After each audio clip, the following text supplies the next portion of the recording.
अस्सलाम वालेकुम व्यूअर्स।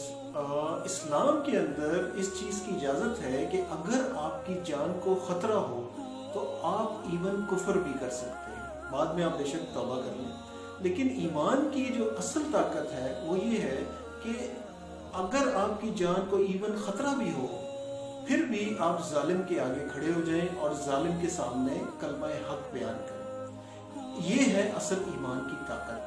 इसकी सबसे बड़ी जो मिसाल आपको मिलती है इस्लाम की हिस्ट्री में वो मिलती है हज़रत बिलाल की, जिनके ऊपर जुल्म के पहाड़ तोड़े गए, लेकिन उसके बावजूद उनका सिर्फ एक ही जुमला होता था, अहदिन अहद अहदिन अहद अहदिन अहद। उसका मतलब ये है कि अल्लाह एक है, अल्लाह एक है, अल्लाह एक है।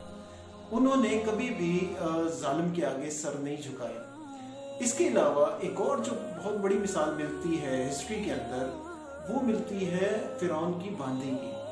फिरौन की जो बांदी थी वो मुसलमान हो गई थी, और फिरौन दुनिया का वो वाहिद बदबख्त इंसान है जिसने खुद अपने मुंह से कहा कि अना रब्बुकुमुल आला, यानी मैं सबसे अजीम रब हूँ।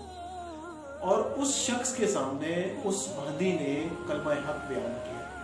जब फिरौन को पता चला कि ये जो बांदी है उसकी वो मुसलमान हो गई है तो उसने उसको बुलाया और उसने कहा कि अगर तुमने मुझे अपना रब नहीं माना तो मैं तुम्हें और तुम्हारी बच्चियों को कढ़ाई के अंदर जिंदा जला दूंगा। उस औरत की 2 बच्चियां थीं और उसने फिरौन के से कहा कि अब मैं कलमा हक जो है वो बयान कर चुकी हूँ और अब मैं कलमा हक से पीछे नहीं हटूंगी। तो फिरौन ने सबसे पहले उसको तकलीफ देने के लिए सबसे पहले उसकी बड़ी बेटी को डाला कढ़ाई के अंदर। वो चीखती चिल्लाती रही लेकिन उस औरत ने कलमा हक नहीं छोड़ा। फिर उसने छोटी बच्ची को जो है उसको भी कढ़ाई में डाल दिया और उसको भी जला दिया।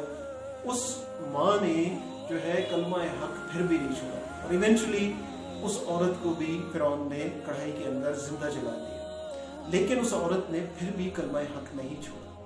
अब इतनी बड़ा जो उसने काम किया, अब इस पे अल्लाह ताला ने उसको सिला क्या दिया।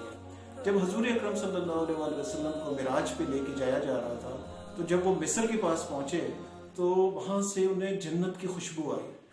तो हुजूर पाक सल्लल्लाहु अलैहि वसल्लम ने हज़रत जिब्राइल से पूछा कि ये मुझे जन्नत की खुशबू क्यों आ रही है। तो हज़रत जिब्राइल अलैहिस्सलाम ने फरमाया कि यहाँ पे वो बांदी फिरौन की जो बांदी है वो और उसकी बच्चियाँ दफन हैं, और ये जो खुशबू जन्नत की जो खुशबू आ रही है वो उसकी कब्र से आ रही है।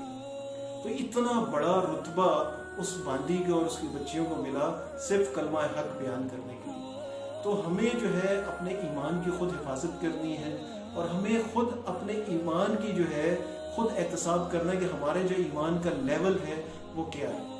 तो मेरी वीडियोस को इसी तरह लाइक करते रहिएगा और सब्सक्राइब करना ना भूलिएगा।